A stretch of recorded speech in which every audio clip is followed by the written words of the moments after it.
Well, thank you everyone for joining me tonight. I'm really excited about the presentation I've put together. This is one of my favorite topics to teach, and we have a lot of ground to cover this evening. When we're talking about your photography as fine art, my aim for this evening is for you to get a very broad view of some of the principles, practices, methods, and techniques in producing and promoting your work as fine art. I'm deliberately going to sort of cover a lot of ground and in some areas maybe not be able to go too deep. In putting together the content for tonight, I actually have given this presentation many times, but this is all kind of new. I've refreshed everything and I've gone, little bit more into some different areas. And it became readily apparent that in, my 20 plus years of doing photography as fine art, to try and compress all of that into 2 hours is just a bit much. So we're going to cover a lot of ground, but if following this presentation you have any other questions or want to talk to me in any more depth about any of these topics, of course, you know how to reach me.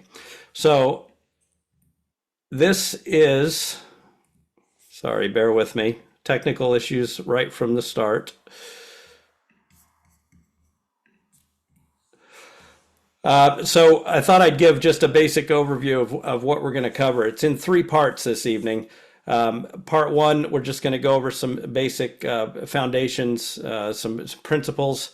Part two is producing the work. I'll lay out some techniques and some ideas for you to actually create work and also to look at your existing work in the context of fine art. And then the third part, we're going to talk about marketing and promotions. Each one of these parts is roughly equivalent in time, somewhere between 25 to 30 minutes each, assuming it all goes to plan. And then, as I say, we'll have roughly a half hour at the end for question and answer. I am not planning a break. But if you need to pause and have a break, then by all means, you will be able to watch this again when I send out the recording. So if you need to step away, then that is okay as well. Let's start by examining what exactly is fine art photography. Sorry, bear with me. I think there's something, this little green line. I have to apologize. I don't know why this has just come up. Okay. What is fine art photography? In the context of the fine art world, we have to understand that the term fine art doesn't necessarily refer to a qualitative measure, right? We've all seen fine art of all kinds that maybe is not all that fine. So let's first just say that fine art isn't necessarily about quality. Rather, fine art photography is, if you compare it to other types of photography that have very specific purposes, fine art is very much art for art's sake, very much to be enjoyed and appreciated. When you compare to documentary, fashion, commercial photography, all of these types of photography have very specific kind of purposes. They have specific clientele. They have creative direction behind them, and that's where fine art photography, just as a genre, is kind of separate. The other thing about fine art photography is that it very often has a cultural or a social kind of aspect to it. I think that we've all seen a lot of photography that is, very much investigating social issues, or sort of pushing the bounds of what's culturally acceptable and this kind of thing, and that it very much is part of the fine art agenda. The other thing about fine art photography is that it very often can serve as kind of a visual record of the time that we're living in. When you look back historically at what is now considered sort of vintage fine art photography, from the earliest days of photography all the way through the 20th century. Some of the, the most well-known and revered masters of photography, through the war era, through the 60s and 70s. A lot of that, what's now fine art photography, is sort of classed as fine art because of the way that it encapsulates a place and time. Your photography doesn't necessarily need to do that in order to be considered fine art photography, but just understand that there is, a fair percentage of fine art photography that is very, quite documentary itself in nature. So when we're talking fine art, it's really about the aesthetic intention, right? That it is the purpose for the work is made to be hung on the wall, appreciated in various ways. And when I say various ways, I mean that beauty is in the eye of the beholder, and that what is appealing to one person may not be appealing to another person. But if the purpose of fine art photography is to make a picture to hang on the wall, very much that comes down to the creation of a physical object. I'm not going to get too much tonight into digital projection, virtual reality, augmented reality, a lot of these other sort of new media technologies and digital display technology is outside the scope of what we're talking about here. We are very much talking about producing a fine print.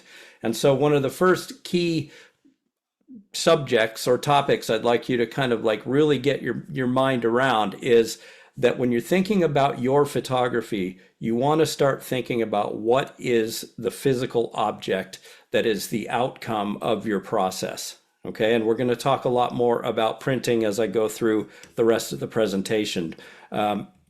So with fine art, we're very much into personal expression because as an artist, you have something to say. And very much this can be around conveying emotions.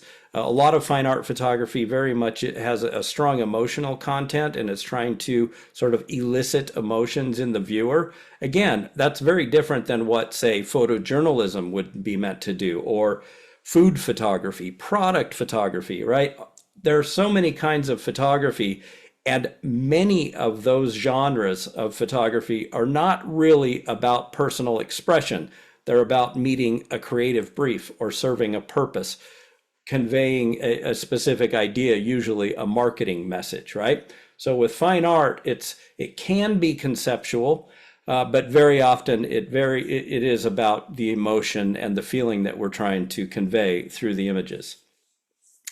Within the fine art photography marketplace, again, which is the third section for this evening's presentation, the marketplace exists to connect you as the photographer and the work with a potential buyer, right? A customer.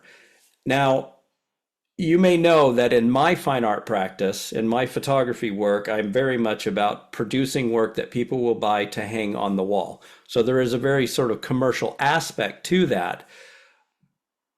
And it's very important that you're thinking in terms of what your end buyer or the end user will be experiencing when they are viewing the work and ultimately purchasing the work. There is some context in fine art photography where the work is not for sale. And a lot of that may be in kind of a museum environment, but you can be very sure that the museums have purchased the work in almost all the cases. So just because it's fine art does not necessarily mean that it doesn't have a commercial aspect to it, which is why one thing that if you really want to be promoting your work as fine art photography, especially if you're thinking about selling it, then you need to really be thinking about the buyer. Who is the person who would actually trade money to have the piece of art, right? And we're going to get a lot more into that later. Obviously, for the buyer to encounter the work and experience your photography, they need to come across it in some kind of venue. And this is where exhibition becomes so key. Now, you may have been hearing over the past 10, 15 years with the rise of social media that you can very easily produce art and just sell it online. That has not been my experience. And I do know that there are some artists who've had some success, really selling through Instagram or through web galleries. But mainly what I'm most experienced in and what we're going to be talking about tonight is the physical world, right? So again, we're making a physical print, an actual tangible object. It's hanging on the wall somewhere. Somebody's going to see it. They're going to love it and want to own it for themselves and take it home. Well, for that to happen, you have to have a venue to exhibit the work. Maybe this goes without saying, but galleries are the main place where that happens. But there are other retail opportunities for selling fine art photography. We're going to talk a bit more about fairs and festivals. I do believe that for most photographers that exhibiting and selling the work through fairs is the first and most important place to do this. And then I also did mention about museums, in which case the purchase is more of a business to business kind of transaction. And so we won't talk too much about that because, again, our buyer that we're most interested in is very much kind of on the consumer side of things. So I've got a few example artists here. Now, I will just preface this by saying how difficult it was to actually just pick 5 or 6 fine art photographers to show you.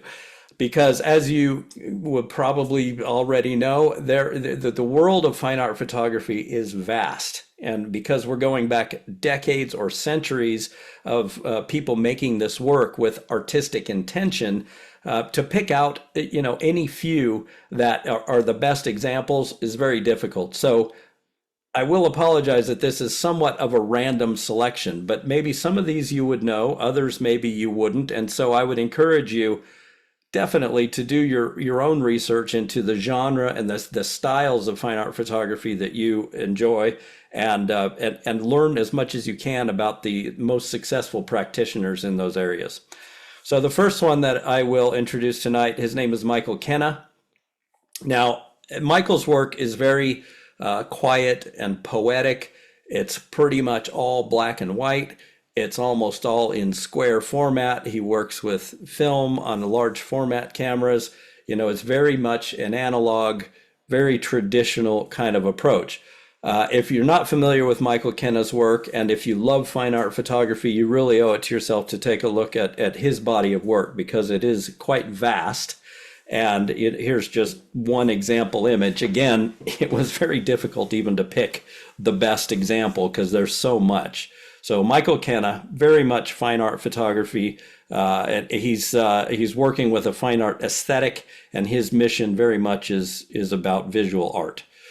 Diana Arbus, when she was working, now she's passed quite a few years ago now, but when she was working, she was very much into a documentary kind of approach. And this is an example of how where somebody can be just documenting daily life of their time and place, and it ends up becoming fine art sort of through the passage of time, as well as a certain aesthetic context that the work kind of falls into. Now, if you find Diane Arbus prints out in galleries, they will be on the very high end of the pricing, and there aren't that many out in the marketplace. And so scarcity and sort of the vintage and archive kind of approach of these older kind of bodies of work, they become fine art kind of with the passage of time. So that's another way to say that if your favorite thing now is shooting street photography, and if you're feeling like it's too documentary now and maybe not expressive or artistic, as time changes, as time goes on, and society evolves, very much photographs that maybe seem a little bit documentary today actually can enter into the fine art world with the passage of time. And if you search for fine art photography, like in a historical context, you'll see that a lot of the stuff, even like Henri Cartier-Bresson, it's documentary, really, but it also is very much in a fine art context now. Edward Bertinsky, he's a contemporary, still living photographer, still making new work. He is mainly known for his aerials, which, as you can see, take quite an abstract kind of approach. Somebody says that you cannot see the images. Can anyone else please type into the chat? Can you see the images that I'm showing here as I go through the slides? Anyone? Okay, Simon. Other people are saying they can see the images. So you may check your Zoom settings, maybe move your windows around. Um, Everyone else can see the images. So thank you, Simon, for using the chat in that way. That is what it is designed for. Yeah. Okay. So Simon, you should be able to see my slides. I'm sharing my screen. So everyone else seems to be okay. So hopefully you can move around your Zoom windows to get that worked out. Apologies, I don't have any other ideas because everyone else can see them. So I'm going to have to carry on with apologies. So Edward Bertinsky, what can really be very impressive and almost overwhelming about his work is because he's shooting in extremely high resolution, and these are aerial photographs with great detail. He prints these just enormous, and usually they're made as chromogenic or C-type prints. But I saw a selection of these at Photo London a few years ago, and they're like, 8 feet tall kind of thing. And they are just really knock your socks off. And I think you would agree that this is a very lovely, artistic kind of looking image, even though, again, it's just a straight photograph. And so it is quite documentary in its subject matter, but it's the artistic eye and the approach and the composition that he's taking that turns it into art. Katerina Plotnikova, she is a Russian artist living in Moscow, and she works with real live animals. And I found so many of her pictures that really just stopped me in my tracks, wondering if can this possibly be real? And as the story goes, yes, they are. But if you search for her work, you'll see young girls giving a big hug to a bear and all kinds of other, huge beasts in the pictures, which really is quite remarkable. Now, this is portraiture, but the incorporation of the animals and the way that the compositions have been created, it is a very artistic approach. And even though it is, featuring human subjects, it very much does fall into fine art. And I would say that portraiture is one of those sort of crossover genres that very much can find its way into the fine art market as well. Charlie Waite, we just concluded an exhibition of his work at Gallery Photique in Leamington, and his work is also, I would say, quite poetic in nature. It's very sort of travel orientated, where he roams around the world nonstop year round and is making beautiful, very quiet and serene images like this one. I think of this work as kind of a color interpretation of the Michael Kenna approach, right? So I think as you start looking at other photographers' work, you can identify like threads in the work throughout their body of work and individual images. You can identify like aspects of their approach that kind of they keep coming back to again and again. And with your work, this is what I would really encourage you to do, is to start thinking about the key elements within your photography that you enjoy the most, that you feel the strongest about, the things that you can build on, okay? And we're going to talk about that in the next chapter.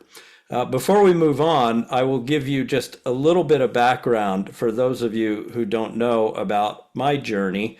I started in the visual arts as a graphic designer, worked for many years with digital imaging and printing, like pre-press and color separations and scanning, so very much on the technical side of things.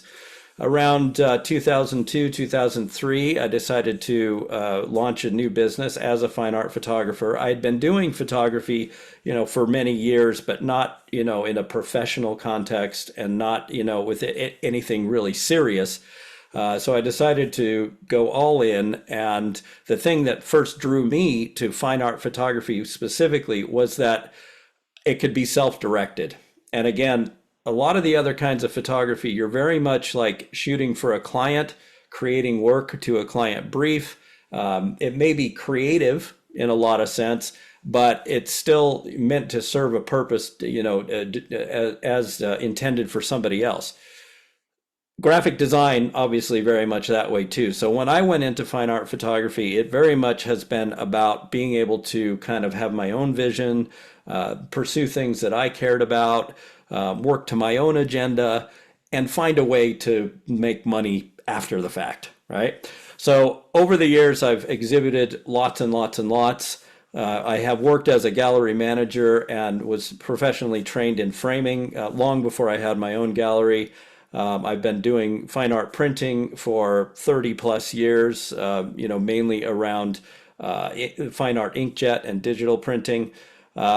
I've served a lot as a judge and juror on panels for competitions and juried exhibitions, and leading to a lot of consulting for exhibition. And then in 2019, I opened my own gallery in Leamington Spa, Gallery Photique, which I believe is probably how most of you found your way to me. So my progression as a fine art photographer surprised me, I have to say, because I started off shooting landscapes, nature, the wilderness. I grew up in Denver, Colorado, in the American West, with the Rocky Mountains as my back garden. I was first and most inspired by Ansel Adams and William Neal and the great outdoor landscape photographers, and I thought I want to do that. And so when I got really serious about photography, it was about going out into nature and into the wilderness, often, driving and hiking and trekking, for hours and days to get to locations, to get the magical shot of pristine nature. These are a few pictures from around Colorado and the Rocky Mountains. I did know right from the very beginning with my photography that my approach, I wanted it to be very straight photography. I have a long background in Photoshop and compositing and digital image manipulation, and I can do anything I want in Photoshop. But from the beginning, for me, photography has been very much about the singular image, finding the image, making the picture in the camera as much as possible. That's not to say that there isn't, a lot of room in fine art photography for composite work, for heavy photo illustration, for manipulation. There are, a lot of great photographers who choose to merge their images into, composite compositions, and that's just fine. My approach is just, the straight image. So this is high in the mountains of Colorado. Here's a shot that's done quite well for me over the years called Desert Survivors. I titled this. This is Great White Sands National Monument in New Mexico. These are white gypsum sands, and I love this time of day. This is just after the sun has set, and for me, this kind of picture encapsulates what I was really going for with my photography, at least at that time. But as my photography evolved and as my client base evolved, as I, got more experience exhibiting, I started to get much more into this very kind of graphic approach, a very two-dimensional, eliminating a lot of the depth and perspective from my pictures, really kind of bringing back a lot more of my experience as a graphic designer and making kind of very flat two-dimensional graphic compositions. And that's what eventually led me into abstraction. Along the way, I discovered close-ups of surfaces. I have a whole series. These are of close-ups of the hulls of boats that are up out of water, like in dry dock. The texture, the color, working with pure composition and trying to arrange elements into a picture that can be interesting to look at, but that is removing the subject matter from its context. So abstraction for me was not what I initially set out to do, but it's what I found my way to, and it's what I love the most now. This isn't a presentation about abstract photography, and I'm not trying to convince you that that's what you should do. But the point to all this is that you should find your own way, find your own voice. I did dabble for a time in intentional camera movement. This again is one of my the images that I've printed the most over the years. People seem to resonate with the color and the movement of it, and this was made by moving the camera during a longish kind of exposure. And then this is some more recent work. This is from the title slide. These are pictures of reflections in a mirrored surface, all done at the same location here in the UK. And so this is kind of what I'm into now, where you don't really know what you're looking at, but my hope would be that it's interesting and beautiful. I mean, I will also say that one of the main purposes and my agenda as an artist is to make pretty pictures. I mean, I'll just come out and say it. I am not a big fan of things that are dark and ugly and sort of disturbing. But there is a big section of the fine art world that's very much about darker kind of imagery as well. But I like to make pretty things, and I like to print them big and have them on the wall to enjoy and sort of wonder about. That's what I love about abstraction, is that you kind of don't know what it is. This is a test shot, very much a work in progress of a new series that I've started maybe about a year and a half ago, and I've been working on it a little bit here and there, where I'm taking different materials. In this case, it's glass and aluminum foil, and doing just very close-up macro still life to create abstract compositions. So this is kind of a sneak peek at something that I'm very much into now, and working a lot more, because I can work indoors in a controlled environment, and I can work with different materials and arrange the pictures, in just the way that I want. I still love the type of photography, going out and, spending a day exploring and, have the camera and just shooting as I discover things. I love that way of shooting. But I find more and more that I come home without very many pictures, because I'm just not always finding what I love. So I'm thinking that still life is kind of my way forward, and still life in a very abstract sense. So that gives you an idea sort of where I've come from, where I'm coming from artistically, and I hope that that would give you some encouragement to find your own path as well. So one of the other things we're going to talk about in the third section about marketing and promotions is exhibition in different venues. This is an example of the kind of exhibiting that I did kind of very early on. And even as I first moved to the UK, kind of starting over again and finding my feet and figuring out, like, where are the opportunities in the fine art world. As you probably can tell, this is within a huge festival marquee. So this is an art fair. This is the Foxton Locks Festival in South Leicestershire. And I've done lots and lots of festivals, and I'll admit, it's hard work packing up all the stuff, taking it to the location, unpacking it, hanging it all up, standing there for 3 days, hoping to sell some things, packing everything back up at the end, the things that don't sell, take them back home again. It is a lot of work, but it is also extremely rewarding. And the interaction with people, and when people go to an art festival, they are there with a genuine interest to see what there is, and the buzz and the excitement in the air is really fantastic. And when people discover your work for the first time, and you can talk to them and see their reactions, firsthand, that's where fairs and festivals are so good, because you just get the sheer numbers of people coming through and can really interact with them. Very soon after moving to the UK, excuse me, I hired a venue in Leicester. This is a pedestrian gallery in Leicester City Centre.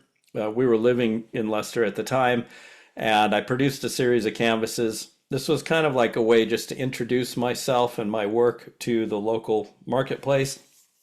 And so I would encourage you to find any opportunity you can to exhibit, especially if you've got, any number of works already existing. You have to get them out into the world. They're not doing anybody any good, not being seen.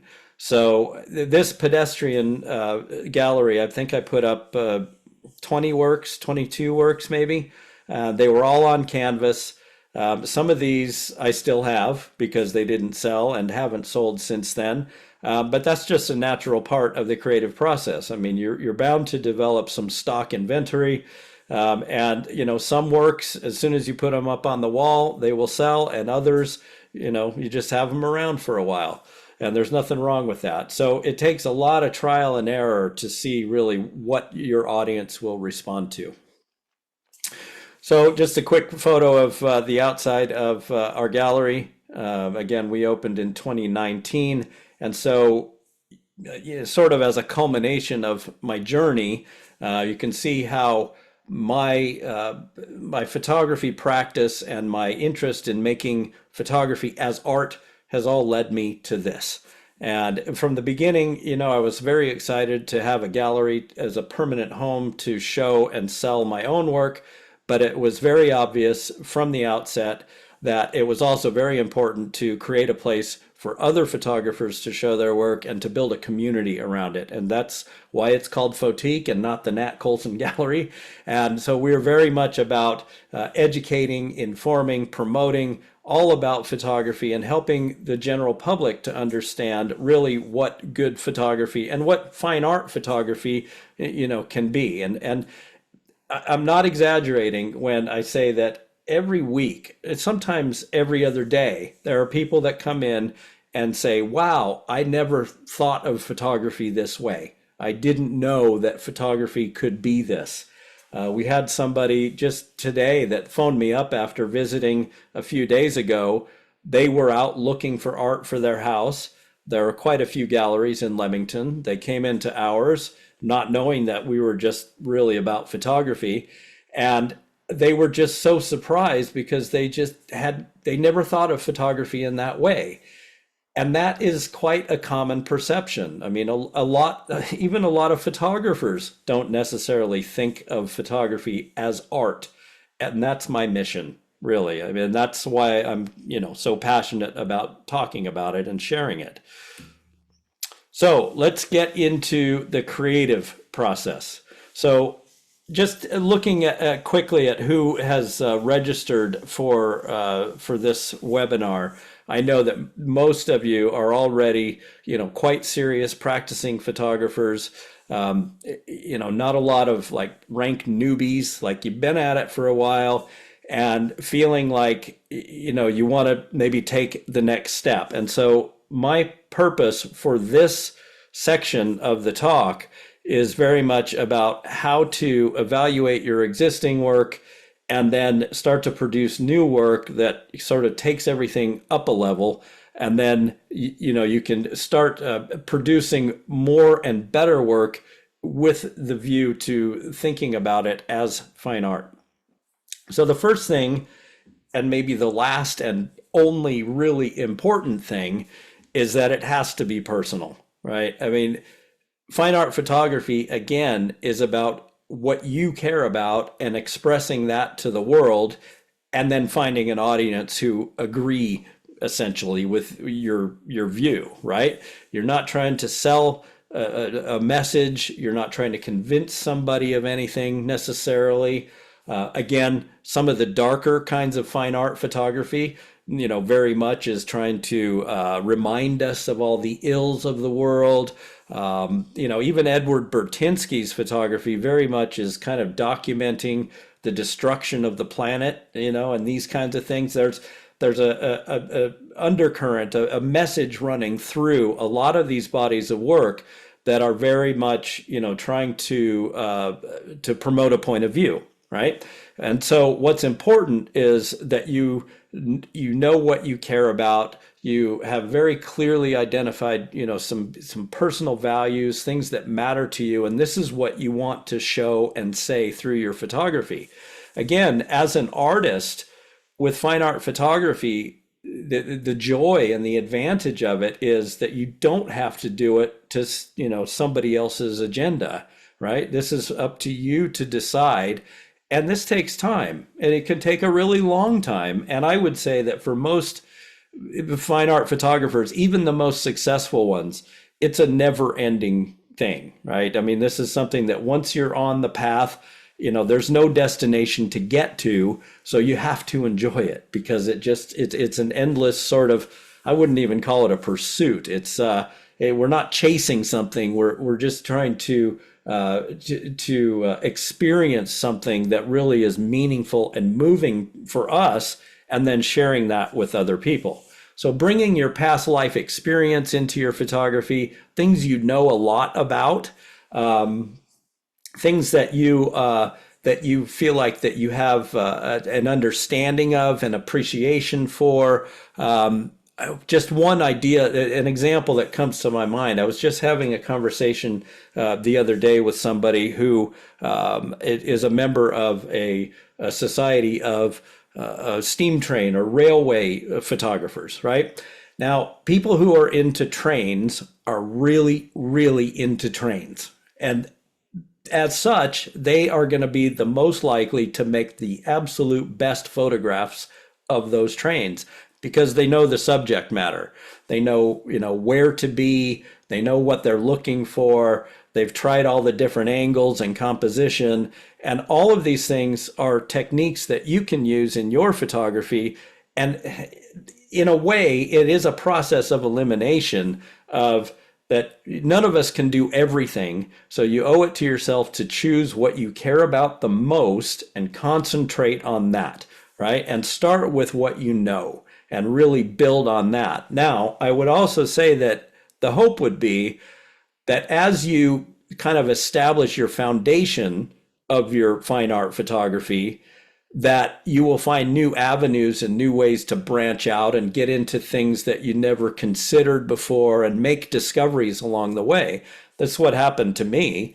I mean, again, I didn't know I was going to love abstraction. When I started, I really hadn't given abstraction even a second thought. But through the process and the creative development, that's what led me to that. So you have to pursue your passion first and always, okay? Now, you will identify some key ideas and concepts when you're looking at your values and things that matter to you. And it does help to also have sources of inspiration and some influences to sort of guide you. So there's nothing wrong with really appreciating and admiring somebody's work and even to say, that's the kind of photography that I want to do. Nothing wrong with that. But I am not ever going to tell you that you should just copy everything that they do. Well, first and foremost, you wouldn't be able to because everything is so personal and unique and individual anyway. But you don't want to like follow in somebody else's footsteps necessarily or do exactly what someone else is doing. But you got to use the inspiration that you can find. And so if you see subject matter, composition and design methods, if you are into composite images, like the way that images can be composited, either in camera or in Photoshop, right? Like all of these kind of techniques are things that you can borrow from and build on and make your own. And so you really want to identify like what is your main driving force, right? If it's flowers and botanical pictures, so be it. If it's horses, if it's landscapes, if it's buildings, whatever it is, choose something to start with. Now, I'm also not saying that you can only ever do that and you have to, only take those kinds of pictures. Not at all. But you need to start creating some structure and focus and kind of some discipline around your creative approach so that it can really develop to its fullest potential. And you may, go down a certain path and be trying, something that you think you really love and feel passionate about, and then you find it just fizzles out. I mean, that's a natural part of it too. Hopefully, through that process, then you will come across something else that really speaks to you, right? I mean, because again, it's a never-ending thing.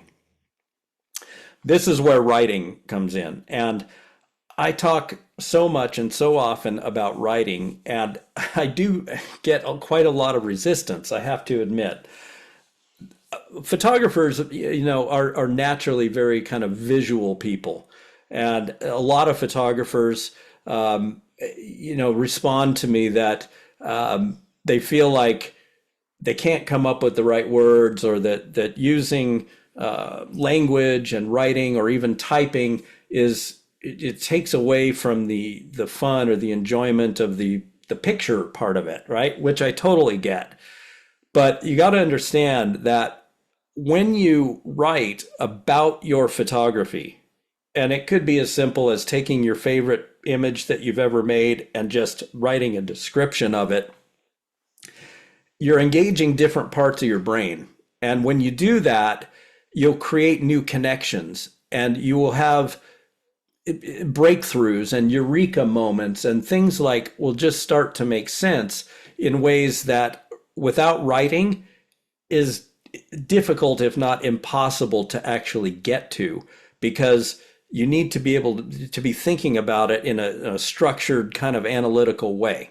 So I encourage all photographers and all artists, all visual creators, really should develop a practice of at least keeping like a very basic journal. Now, I use Evernote. I mean, every once in a while, if I've just got a scrap of paper, I'll jot down something, but I'm kind of a digital guy in that respect, that Evernote is where I keep my journals. So I've got, different notes of ideas and projects. I have an ongoing kind of, I call it a mission log, where it's kind of anything related to like my driving mission, like my main purposes as an artist. And so if I've got like ideas or questions are one of the best things to write about, because if you start writing down something that you're curious about, or you have a sense that maybe there's something there, but you can't really quite get to it, sometimes just writing it out and maybe rehashing it in a few different ways, reworking the questions, you can really make quite a lot of progress. And so I have a lot of different types of journals and different notes that I keep, and Evernote has been great for me because you can organize it all into different folders and, use tags for searching and all of that. But if you're into working with, paper and pen, set up a dedicated notebook, a journal that is just for your photography. And, the hardest part will be page one, the blank page, just starting out of, what to do.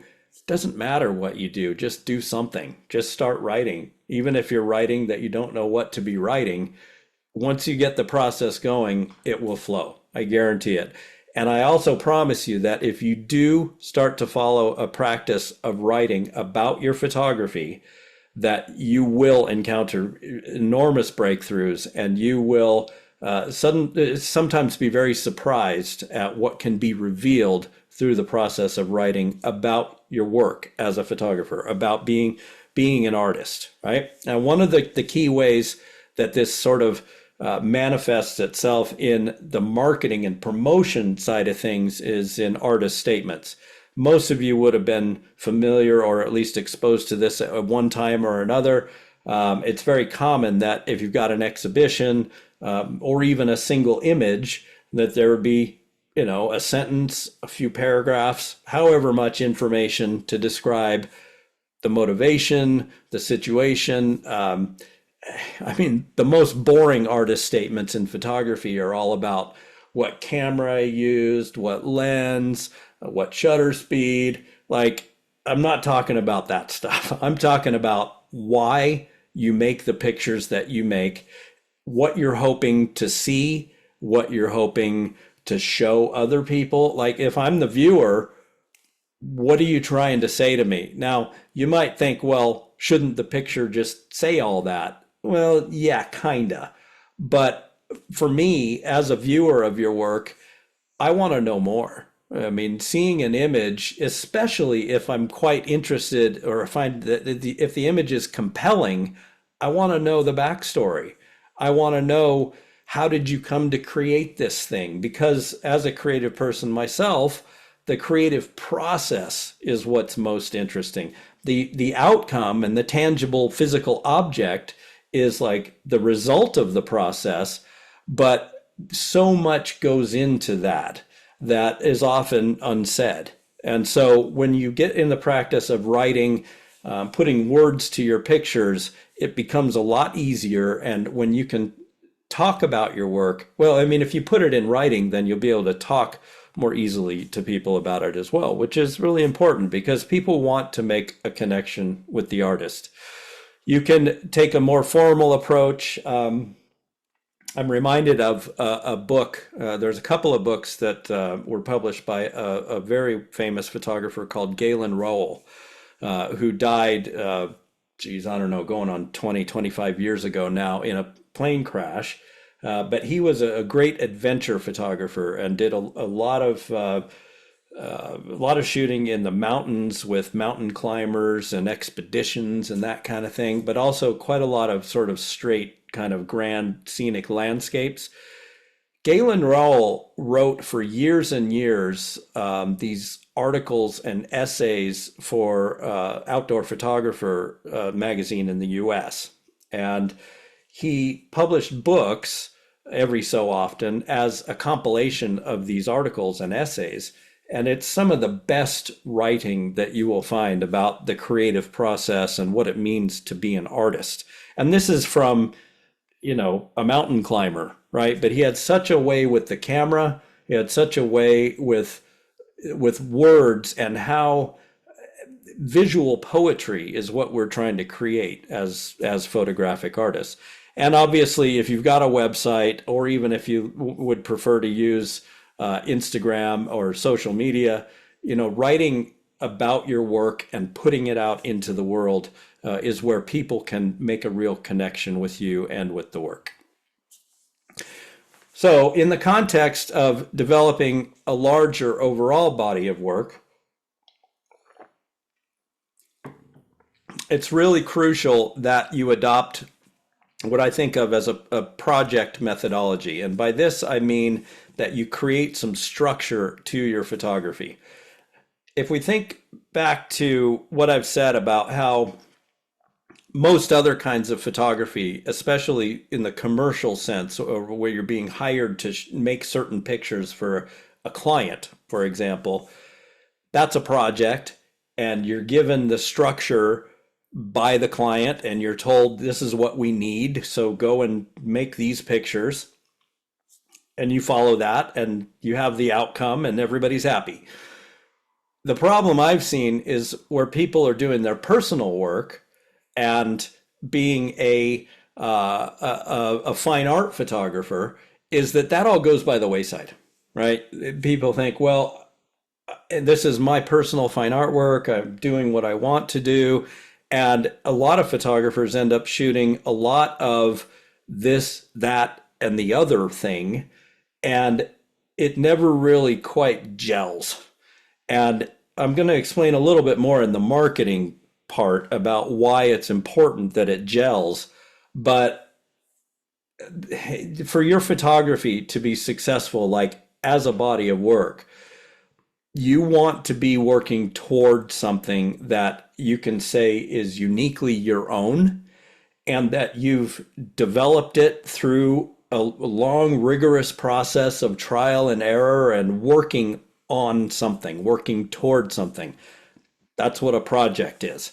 And when you've got a project, you've got goals, you've, sometimes got deadlines and milestones. I'm not really suggesting, I'm not into that sort of approach myself. I hate deadlines to start with, but you want to create some structure. You want to create a framework around your creativity so that you know what direction to go and so that you're working on something consistently over a period of time. Now, the most obvious manifestation of this will be a series, and you will all be familiar with photographers who have put out like a series of images about something, and that's all well and good. Um, Even if you don't exhibit the work as a series, it's really important that you be working with that kind of approach in mind. It's great if you can get a one-off miracle shot of something like a once in a lifetime and you think, oh my gosh, I can't believe I made this picture and it's the best picture you've ever made. Well, your job right away should be to figure out how you can follow on with that, right? Especially if it's something that really moves you and you really feel inspired and motivated by, you got to do more of it, because chances are, if you take the right approach to it, it will only continue to get better. Now, Sue has commented in the chat about the RPS statement of intent, and that's exactly the kind of thing I'm referring to. For those who don't know, the RPS, Royal Photographic Society, run a distinctions program where you can submit a panel of images to be reviewed and assessed, and if it meets certain standards and meets this criteria that they've established, then you'll be awarded a distinction and you can put letters after your name. Well, one of the most important parts of that is the statement of intent, your written piece, that when the panel of images are put to the reviewers, they read the statement that says, this is what I'm trying to do, basically. This is what I care about. This is where it comes from. This is why you see what you see. And very much the distinctions process is sort of guided by, does the body of work fulfill the statement of intent, right? And they actually, within the RPS programs, they really encourage you to write your statement first and then create the work, according to the statement. Whether or not that's always the way it goes, I mean, I know from my own personal experience that sometimes it's actually easier to start assembling a body of work and then write a statement about it, right? But the point is to create this structure and produce something that's more than just one great image here, one great image there, but the two just don't go together, right? Now, this can lead you to both long and short-term projects where maybe something is just like over a summer. You say, for the next couple of months, I'm going to do flowers in my garden, right? Or I like with my series of abstract boat hulls, and I've got another one of playground equipment that I found really lend itself nicely to abstract images. I mean, these are like open-ended, long-term projects with no real end, right? So there's series that I'm constantly kind of like building on. But again, it's just creating structure because I've written my own kind of brief that I'm working to. So one way to kind of take the next step on this, because I can imagine that you might be thinking, well, gosh, where do I even start, right? Here's where to start. Look at your existing work. Hopefully you've got things neatly organized and cataloged so you can find your best favorite photographs and start to create different series and collections from existing images, right? Find things that go together, whether it's color palettes or subject matter or a certain theme or concept, whatever it is, right? It can be anything, but it needs to be something that ties together a series of images. And by this, I mean like more than 5, like 8 or 10 or 20 images, right? That you can say, here's a collection of images, and this is what this collection or series is about. That'd be a great time to write a statement about it, which you should find relatively easy because you've already made the pictures and you just got to kind of reverse engineer and analyze kind of what you've done and why, but you can start to identify what gets you the most excited about it. And in starting to create collections of your existing photographs, you can start identifying themes, concepts, key ideas, like things that maybe inspire you to build upon, right? But this does take a bit of analysis and a bit of thinking about what is it? I mean, every photographer that I know could easily like pick out a few of their favorite pictures and say, these are the best ones that I've ever made. Well, I want to know why, right? In words, like tell me why you did it, why you love it, and do a lot more of that, right? And I promise you, it will never get boring. It will never get stale. It'll never get old because you love it. And if it does get old, then you move on to something else, right? So your process of going out and taking new pictures, doing the shooting, coming back and doing your editing, and by editing, I mean picking out like which ones are the keepers. That is a process that needs to be done with some structure and some methodology to it as well.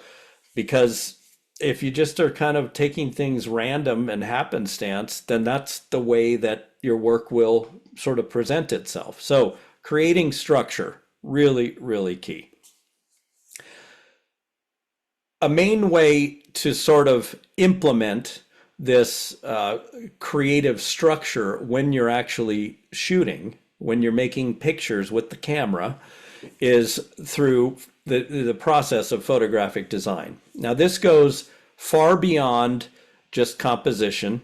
It really gets a lot more into decision making, how you prioritize what matters, what to leave in, what to leave out, how to create emphasis and a real key point to your picture, right? And priorities go back to your values. And if you're the one making the decisions, you have to decide clearly you care about this and not this.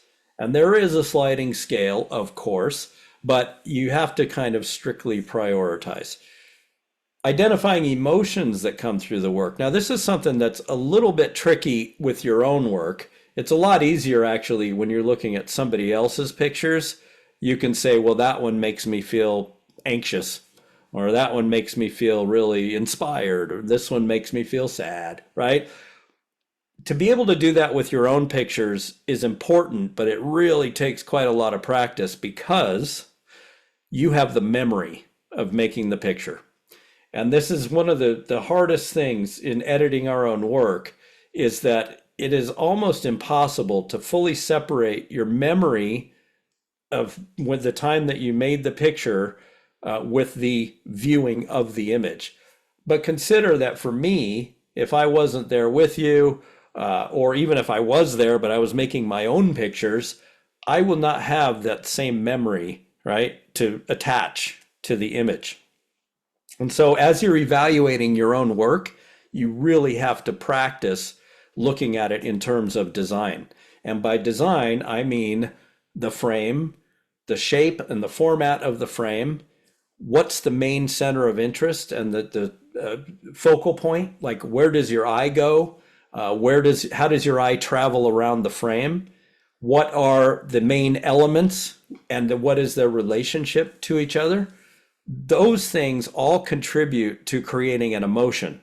And as visual creatures, this is how we become inspired or motivated to emotion, by looking at a picture. It's a physiological and psychological thing.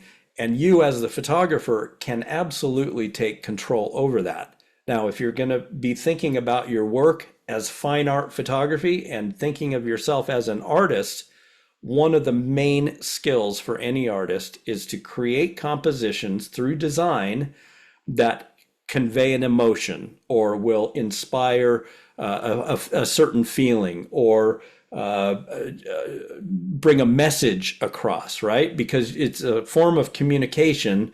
It's purely visual communication at that point, but that if you've created an image that you want somebody to feel very calming and sort of tranquil and serene, there are key elements to doing that. Whereas if the picture is constructed in a different way, will not create those emotions. Now, I teach photographic design in a lot of other contexts, and this is one area in particular we can go quite a lot deeper. But for tonight, I just wanted you to be aware that you want to start thinking more like a designer in how you're constructing your pictures at the time that you're shooting. As time goes on, and as you're taking a more sort of structured, analytical kind of approach to designing your pictures and working in series, you will naturally start to develop your own vision and style. A lot of photographers come to me asking how to create their own style. And there's no answer to that other than keep working at what you care about and keep working on designing stronger images that meet your priorities and your criteria, and make a bunch of them. And when you've made a whole series or a collection, a body of work that all kind of are built around the same idea, that will be your own unique vision and style. And that's how you find your voice. Now, consistency is really key here, obviously, because you want to be working kind of on something and toward something specific, but you also need to be able to evolve.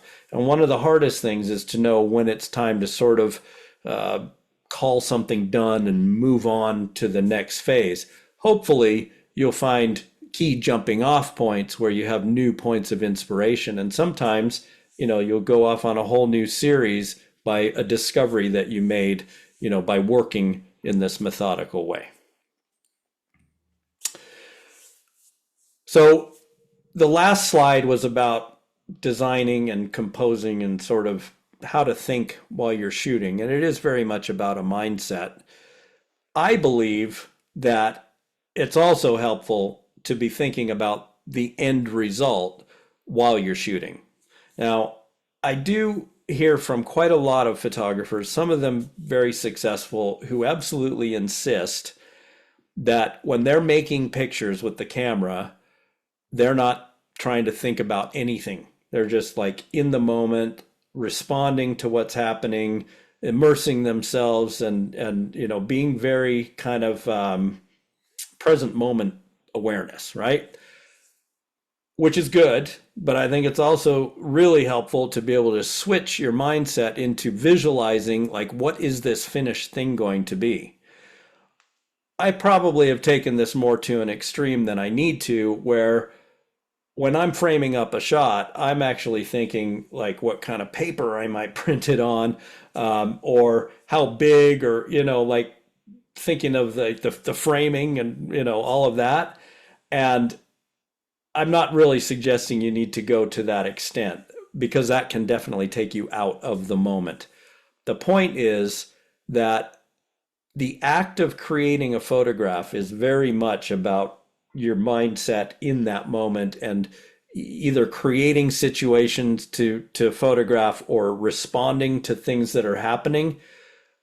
But there's no question that if you can be thinking in advance of where it's leading you to, it will open up new avenues, and it'll help you make decisions, make better decisions quicker, right? If well, for example, this is going to look much better in black and white, right? I mean, I shoot digital, so I always shoot in color, and I don't see in black and white. So I have to kind of imagine, as I'm framing up a composition, is this going to look better in black and white or color? But I absolutely am thinking that, like, at the time that I'm framing it up the shot. And I would encourage you to sort of start thinking a few steps ahead, or even like all the way to what is the finished thing. So I started off by saying that the print, the physical object, is paramount. And, my background being in printing, obviously I have ink in my blood, and I am a big believer in printing the work. But if you look at historically, even what photography is and always has been, it is very much about a print. And in my view, it's a bit unfortunate that so much photography now isn't being printed. It's only being seen on screen and very often just on a tiny little screen and swiped through. And, part of the mission of Gallery Photique and our printing studio is to really drive home the point that a great photograph is not really finished until it's been printed. And so whether you're printing yourself or having somebody else help you with the printing, the important thing is that you're actually doing it. And I believe that as time goes on, more photographers naturally should be making their own prints. But I also understand that that's a leap that many people aren't really willing to take, which is where I come in because I love printing other people's photos almost as much as my own. So if you don't want to make your own prints, I'm not going to try and insist that you do. But the point is, have your work printed and printed well. And this is where quality really does kind of play in. I mean, I said earlier that fine art isn't about a qualitative measure, but when it comes to photography, I mean, we all can tell a really good print from one that's not really good. And I mean, if you're calling your work fine art photography, you want to be working to the highest standard achievable. And so to make the best possible prints, there are a few things that you really need to keep in mind. Now, admittedly, this section is very much around the digital process because that's my world. If you shoot on film and print in the darkroom, this part won't really apply, except for the fact that consistency and repeatability and predictability is very important. That when you're making a print, even if it's in the darkroom, you want to take steps to ensure that you could do it again. If it comes out good, you want to be able to do it again. And in the digital world, that is usually a bit easier, but there are still some pitfalls that a lot of people run into. And the first on the list is color management. Now, with color management, this essentially means being able to make a print that looks like what you think it should, right? It doesn't necessarily mean matching the print to your screen. It certainly doesn't mean matching one screen to another screen. It's really just, are you happy with how it comes out? And is it as good as it possibly could be? Now, some of that, the other sort of consistency that I alluded to, like from one screen to another, or being able to preview it on a screen and then look at the print, that will come also along with the same sequence of steps as in trying to control the color as it goes through your digital workflow. I'll talk a little bit more about that in just a second. The other thing about printing in the fine art world is that you really want to be creating physical objects that are designed to survive a long time, like ideally for generations, right? And this is what we talk about when we say archival, okay?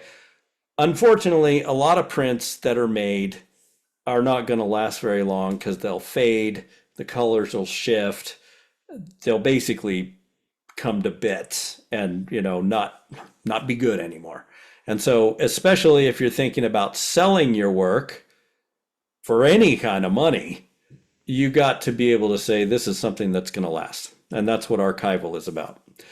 Which leads us into the different types of prints, because certain prints are more archival than others. More on that in a minute. Mounting and framing, again, that's a very deep subject, which we don't have lots of time to think about or talk about tonight, but it is something that you need to be thinking about, especially because, again, I'm going to be encouraging you to exhibit.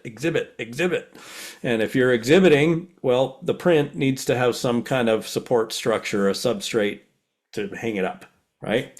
So we're going to touch on all of that in the next section. So the first thing to think about when you're preparing your files for printing, and this also is more of like a standard practice that you want to have the mindset anyway of unifying your formats, right? And by this, I mean, do you always, well, do you generally prefer that your photographs are square, or are they in a landscape panoramic format, or are they always portrait in a 2:3 aspect ratio, right? The proportions and orientation of your photographs and the prints is one of the key ways that you can create consistency and put your own personal stamp on it, where somebody would look right at it and know that you made it because it looks like that, right? So unifying the format, and by format in this case, I mean, is it square? Is it landscape? What's the size and shape of it? So getting that all consistent, especially within a series or a body of work, really, really crucial. Then you get on to the technical parts of printing, coding the prints. Again, some of this stuff we're only just skimming the surface tonight, but protecting the print so that, again, its duration and its longevity will be increased. Everything that you do within handling, transport and storage, and documenting the prints. And by this I mean like keeping records of the number of prints you've made, and then their sizes and prices and all of that, as well as certificates of authenticity. It's very common, especially if you're selling a print for any kind of real money, that you would want to have a certificate that comes with it that kind of authenticates that the artist or whoever produced it, it's the stamp of approval. Okay.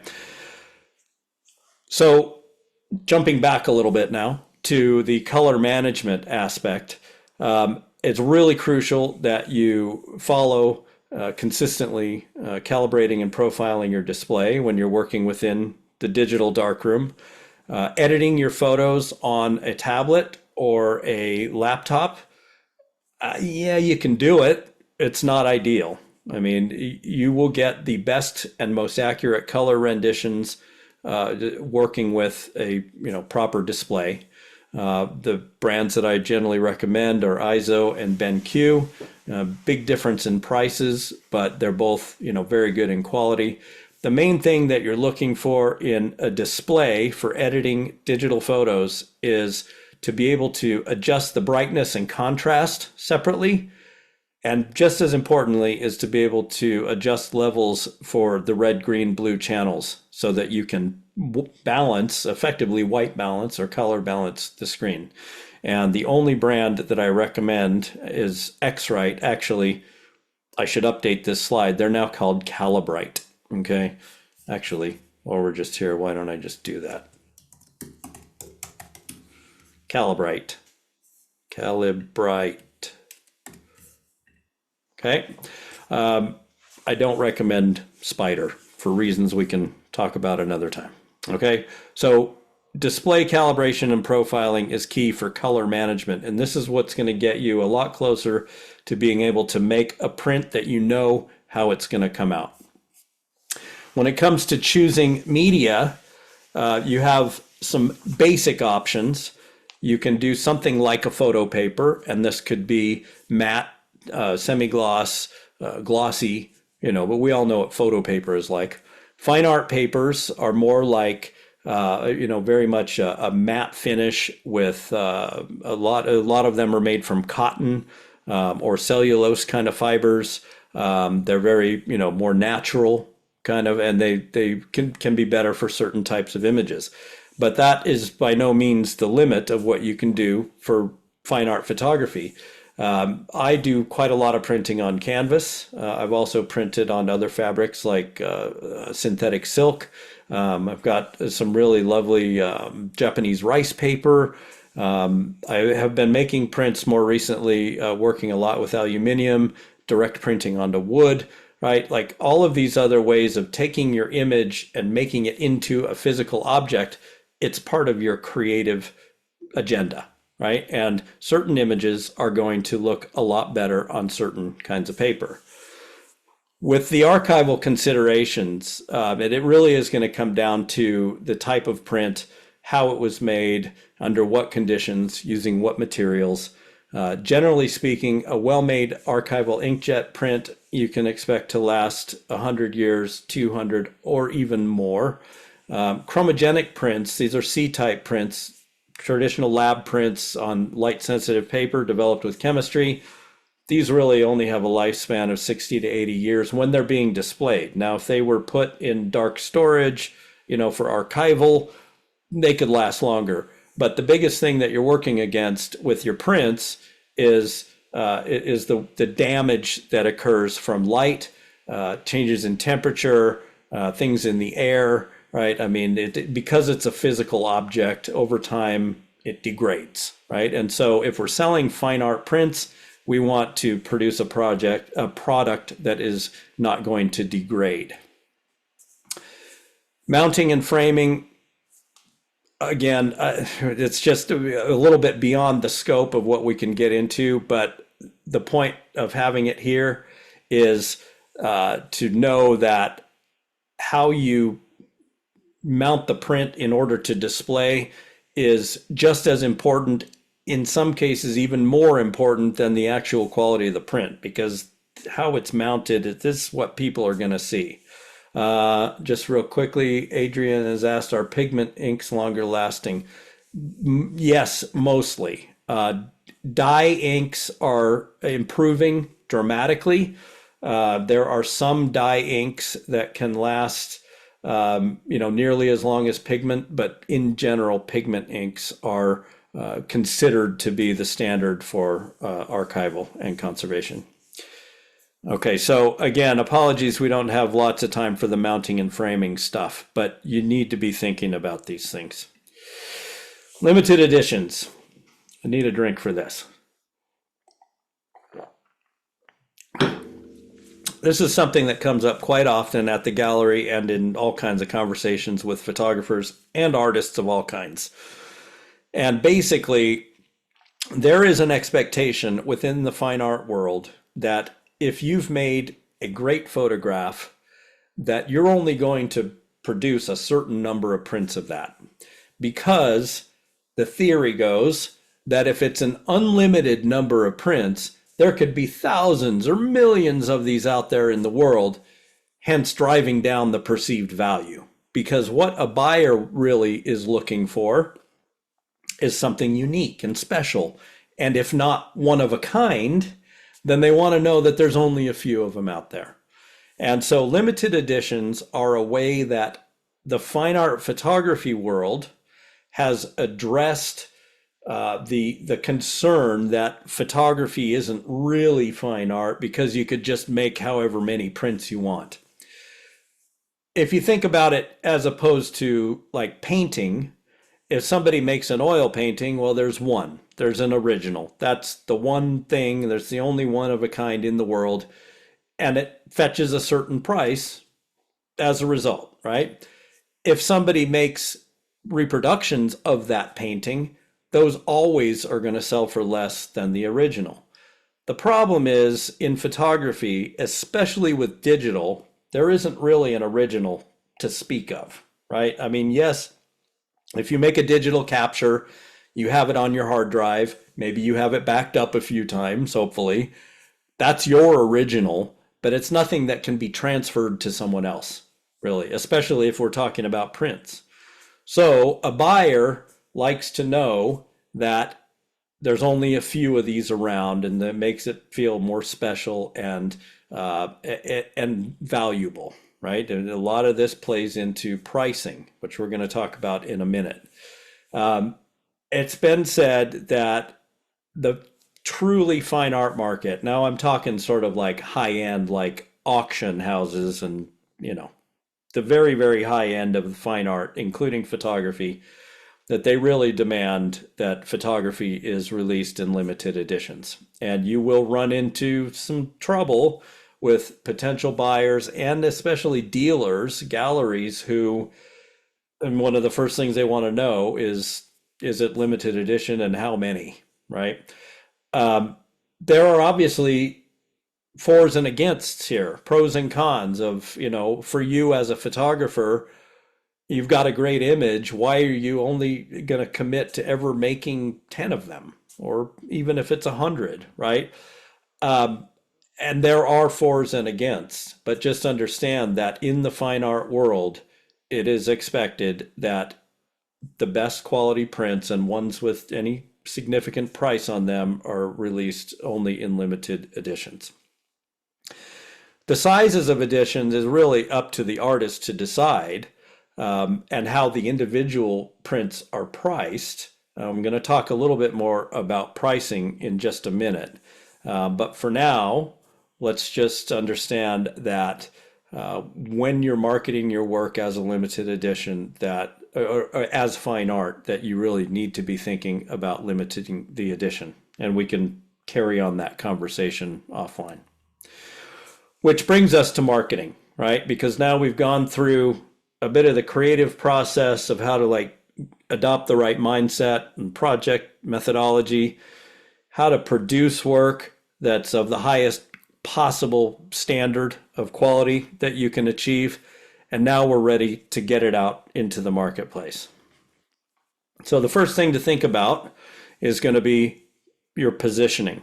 Now, this has kind of two sides to it.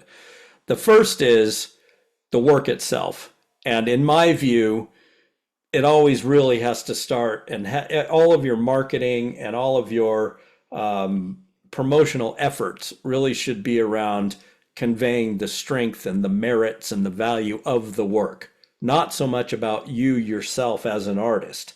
However, you yourself as an artist and the creator of the work have the most important and strongest role in influencing how the buyers, the marketplace is going to view the work itself, and whether the work is actually speaking for you and conveying a unique vision like we talked about, right?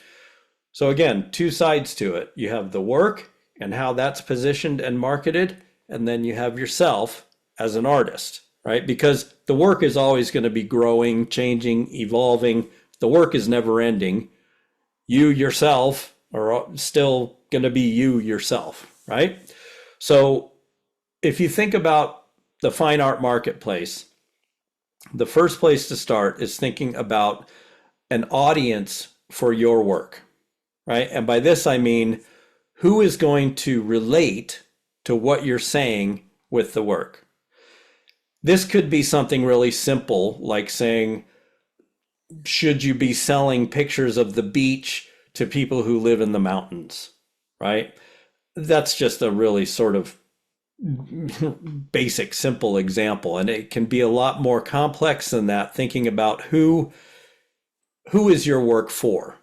Now, I'm never going to recommend that you create photography for a certain person, because if you want to do that, then shoot commercially and work for clients and shoot to a brief. You'll make a lot more money. But if you're producing something for yourself that is from what you have to say, and you're proud of it and you're happy with it, then you have to find who are the other people who are going to feel the same way about it. And there is no point at all in trying to convince somebody who doesn't believe in what you're saying when there are plenty of other people who already see things the same way as you do. So your job as an artist is to find your audience, right? And a lot of artists, not just photographers, but artists in general, get into this idea that, well, if I just have a gallery, then I just have to make the stuff and I give it to them and they deal with all that side of it. That is a really slippery slope, if you can even get it. This is the thing. That's like winning the lottery. Like, wouldn't we all love to just make stuff all day and then just hand it over to somebody and then they'll go and sell it and we just see the money in the bank account? It doesn't work that way, especially in fine art photography, which the competition is absolutely fierce, that dealers and gallerists really are going to notice work that already has gotten its own momentum going. And by this, I mean that you've already started to build a bit of an audience of people who know and appreciate the work. All of this factors into your brand as an artist. And this is where I would say it should be more about you as the artist. You're not necessarily branding the work itself because you want to brand it as, work made by you. If you have ever had any exposure to marketing philosophy or marketing principles, you will have come across something that goes back decades called the 4 Ps. And this is product, price, place, and promotion in no particular order. But it does start with the product and it does end with promotion. You got to think of your work as a product. And that means who's going to buy it? How are they going to find it? How much are they going to pay for it? And how are you going to inform them about it in the first place? Because you're starting with nothing. You're starting with they don't even know your work exists. And again, it's mainly up to you to start to build that audience and to start building the momentum. And once you do, then other partners and dealers will be a lot more interested in helping, to sell and promote the work.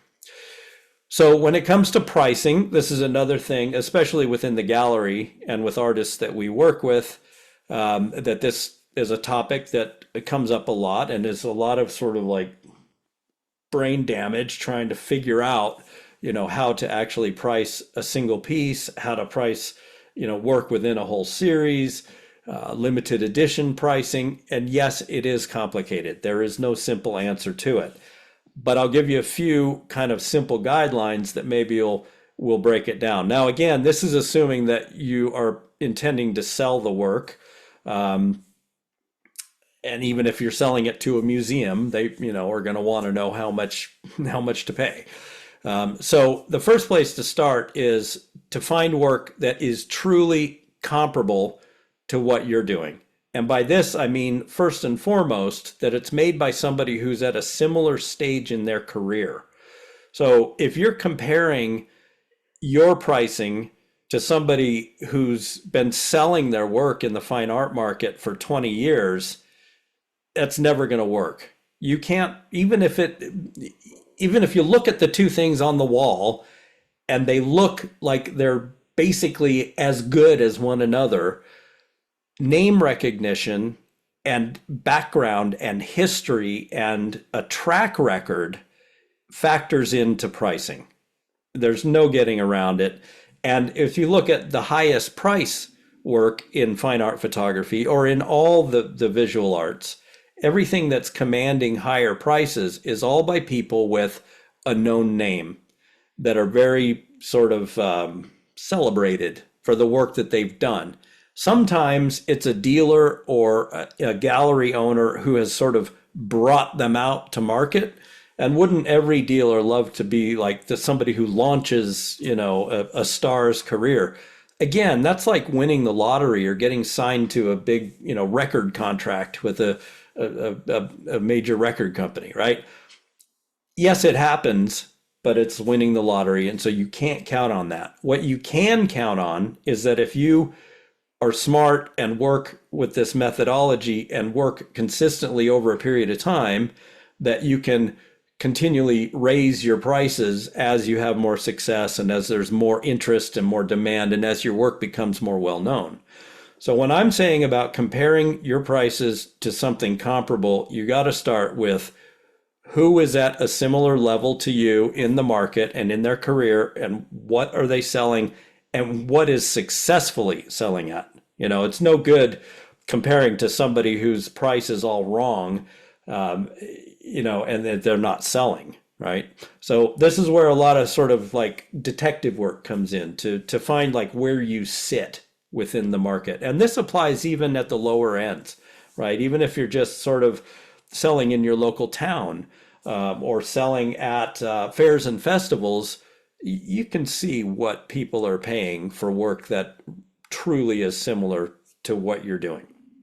Another model, which I've found sometimes surprisingly works well to come up with a price that seems fair and realistic is to just take your costs that you've paid out of pocket, and this is for printing and mounting or framing, not necessarily your time that you took in producing the image, but like material costs. And then multiply that anywhere in a factor between 2 and 4 times. Now, sometimes that model works, and sometimes you end up with numbers that look all wrong. And the reason for that is that what a piece of art is worth is exactly the price that somebody is willing to pay for it. And sometimes that takes quite a while to sort of get to.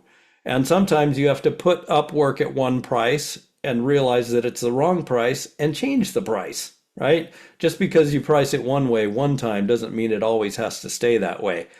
With one exception, and that might be if you're selling limited editions, let's say you have an edition of 10. As you sell through the edition, like as you've only got one print out there, let's say, that's the lowest price that should ever be.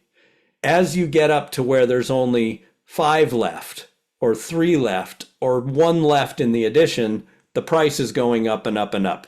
Okay, so each print that's sold potentially is a little bit more than the previous one because it's getting more scarce, it's more rare. So you would never, ever lower the price, right? In that context, where if you have sold a limited edition print at a certain price, then you really can't then sell another one at a lower price because it's unfair to the previous buyers. When you're working in a limited edition, it's a promise, right? You're committing to that, to these customers who've bought number 2 or number 8 or number 1, that they're paying a certain price with an expectation that you're going to honor that limited edition. And so you don't lower the price in a different context, which means that the prices that you come up with have to be able to accommodate costs, including commissions. Now, the standard commission working with a gallery is 50%. Now, we don't always charge that at Photique. I'm an artist, and I understand that 50% seems a bit exorbitant at times. So, but I mean, in the fine art world, that 50% is normal, right? 50 to the artist, 50% to the dealer. Your price then on the wall has to be able to accommodate that. It has to include the commission. So in a case where you were lucky enough to sell something direct without paying a commission, then you keep the whole amount. But the price is set in a way that if it was sold with a commission, that you'd still be happy with what you're getting. This is where that direct cost multiplied by a factor doesn't always exactly work, okay? And again, the key being that the right price for any piece of art, a fine art print, a photography print included, is what the market will bear. You know, what your target perfect buyer, what they think it's worth, that's the right price. And that's why it's so hard to get to. So having communications and contacts with them definitely helps.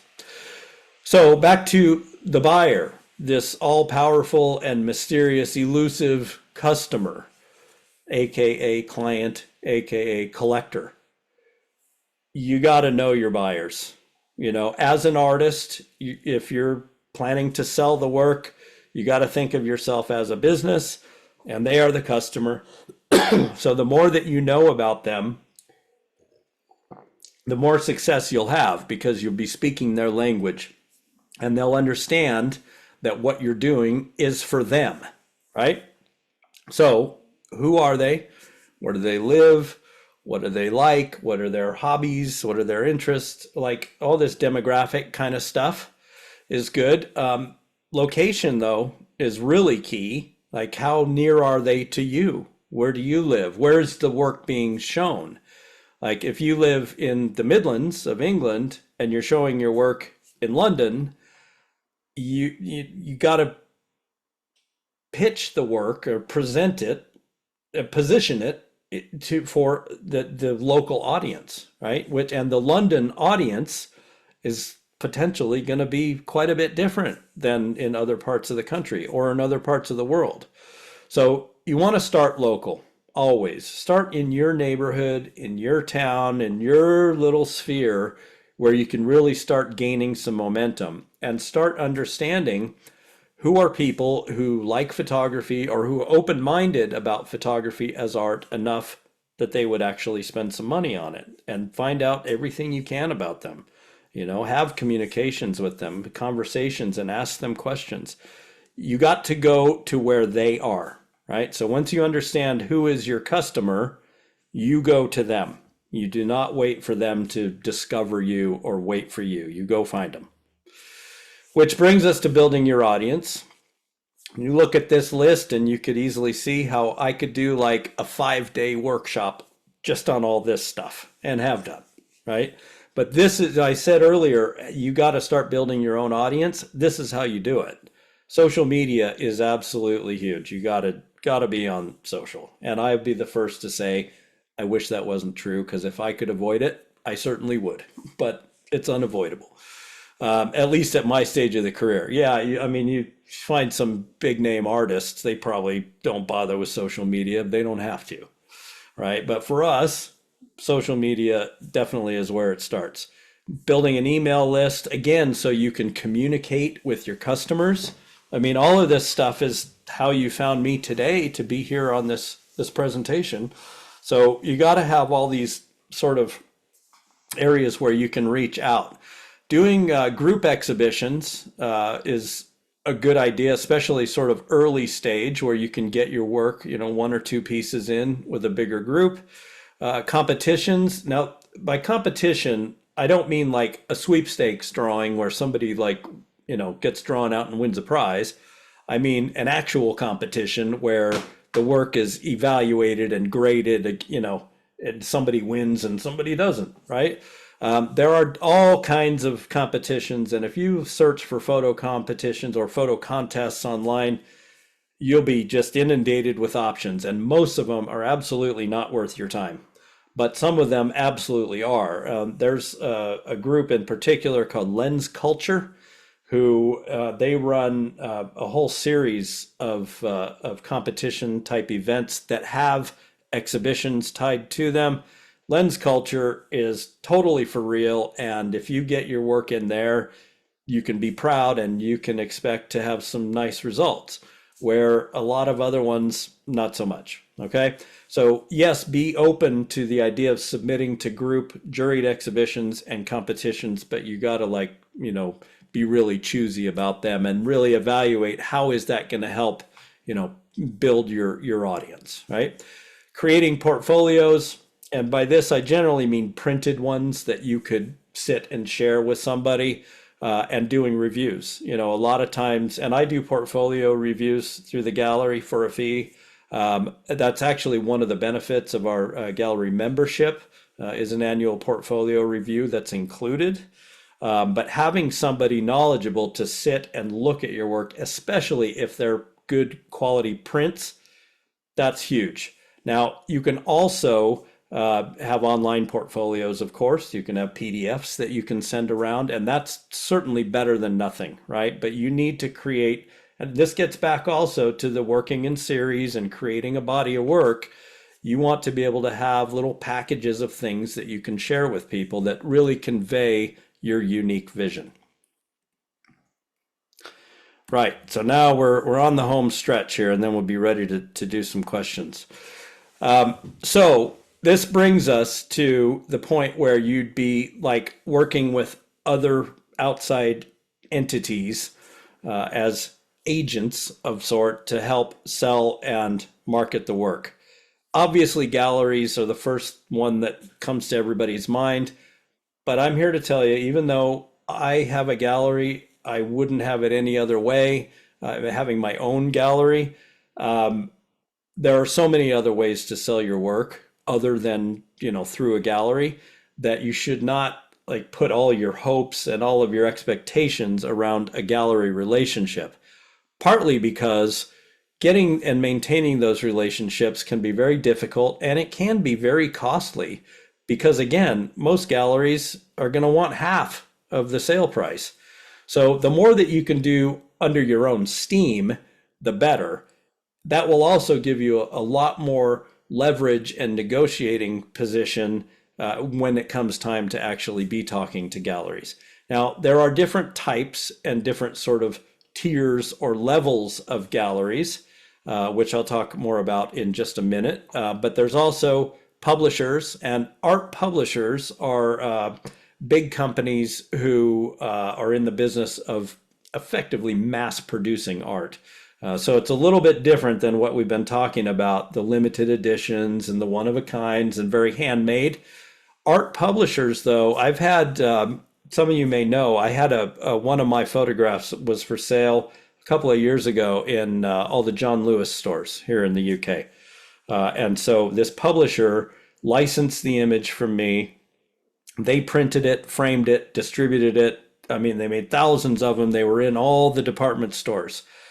I got like the tiniest little fraction of the selling price because I had like no skin in the game, really. I had the image, yeah, and it was a nice image, but they did all the printing, all the production, all the distribution. Obviously, John Lewis, the department store, took the biggest lion's share of the price. So a publishing house can be a really interesting way to sort of launch your fine art photography business and to get the work out there, but just understand that it's not designed to make you, the artist, a lot of money. Art consultants are people whose job it is to recommend and source art, usually for sort of corporate installations, but also for hotels, restaurants, hospitality. Interior designers do this as well. So if you can get in good with these types of business people that would be sourcing your fine art photography for placement into these projects, a lot of times that is actually more lucrative and far more interesting, more beneficial for you than trying to pursue galleries, right? So think about partners, really. That's what it comes down to. And very often, unfortunately, most artists don't think of their gallery as a partner. They think of it like, oh, they should be selling my stuff for me.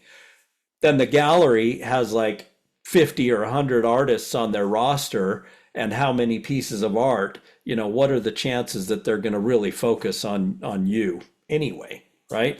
So if you're thinking about like having help selling your work in the marketplace, you really need to be prepared to develop partnerships, which of course are very much based on trust and communication and all just the basic stuff of doing business. So venues, right? Again, just to recap where we've come from, we've made the fine print, we've worked out the pricing, we've got a set of work ready to exhibit, whether it's a whole exhibition or even a couple of pieces. Here are some ideas for places where you can actually show the work. So obviously, if you've got your own space or your own gallery, like I do, or even just a studio space, you can do that. There are a lot of sort of community-run arts events that happen every year, which are really good to get into because it's a great venue to sort of get your work out there. But this involves, using your own space. Commercial gallery is kind of what I was just referring to, where, they're very much a for-profit business, taking a significant commission, usually on the high street. Vanity galleries, the term sounds a little bit negative, but it really doesn't have to be. It just means that you're paying to rent some wall space. And I've done this. I did it at a place in London, and it was pretty successful. It was certainly worth the exposure and the experience. We rent wall space at Photique. You could do it even on a very short-term basis just to try it out. I mean, we have a very hybrid model at our gallery where, because I'm an artist and I understand artist concerns, we try and offer a whole range of different ways that people can bring the work to the audience, But so hiring space is not the worst idea. As I mentioned earlier, doing fairs and festivals is usually the best and first place for most photographers to start. You can do it small scale, and by that I mean like small pieces at low prices, and just a few of them, just to get them out in front of the audience and start getting some feedback and start having conversations again. And you'd be building your mailing list, getting your word out there, getting people to see the work. Really, really essential. Some fairs are for dealers only. In particular, Photo London. This is one of the reasons I opened Gallery Photique, was so that we could have a stand at Photo London, which happens every year at Somerset House. Paris Photo in Paris is another one that's dealer only. But if you have a partnership with a dealer or a gallery or even a publisher, you can very much get huge exposure, and the prices for the work going at those types of festivals are really quite high end. Alternative venues, really. I mean, I said start small in your own neighborhood, in your community. See if somebody will put up the work at the local restaurant or cafe. There is absolutely no shame and no harm in doing that, because at the end of the day, you got to get the work out into the community, and one thing builds onto another. And that's the one thing about the fine art world, and with photography, especially, that if you're here, you cannot just jump over to here like overnight, right? You got to do the work, you got to take the time.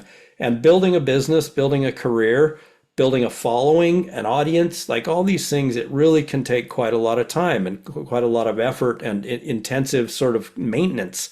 But on the plus side of it, it is so gratifying, so rewarding when people do buy the work, or even if they don't buy the work, but you can see that it's really made a connection with them. And the conversations I have at the gallery every single day are just, I mean, I'm like walking on clouds every day when I'm coming home. So it's worth the effort. There are a lot of opportunities. There are a huge number of challenges, and it does take a lot of work. But fine art photography very much, is a thing. So here's a few photos just to sort of wrap up. This is a festival that I did a few years ago called the Oxford International Art Fair. And this one, as you can see, wasn't just photography by any means. I mean, I was one of like 3 or 4 photographers. So sometimes it's good to be in a festival that's not all photography. Other times it's nice to kind of be in something very focused on photography. You just got to mix it up, right? So the Oxford International Festival at the Oxford Town Hall, that was a very successful, profitable venture for us. There's me on the first setup day in front of my work. These events, they very often have like a private view, the night before. And, I sold a few pieces on the very first night. And it's just, again, so much fun just having people coming through over a couple of days talking about the work. And then again, when somebody buys one and you can take it down off the wall and wrap it up and send it home with them, it's the best. Alternative venues. This is a hotel where I held an exhibition. You might notice this is some of the same work from my pedestrian gallery show. This is the St. James Hotel in Nottingham. They have a purpose-built gallery space there that I had an exhibition there for a month. Again, this is going back to my early days of after moving to the UK. And I also put my work in a restaurant. This is a restaurant that is no more, actually. This is like, I don't know, 10 years ago, in a restaurant in Leicester. And I put my work up, just for 3 weeks or something, and made a few sales and got some nice contacts. And, again, it's just about how can you get the work out there. And then here is, these are some photos from an exhibition we did last year for a local photographer to Leamington, Matthew Sugars. He does very much large format fine art landscape photography, as you can see. And so, this is what it looks like when they're printed big and framed nicely and, put up for sale. And that brings us to the Q&A time. So thank you very much. This is my email address direct in case you don't have it, nat@natcoalson.com. I'm going to put it on the last slide here. And now I'm going to stop sharing my screen.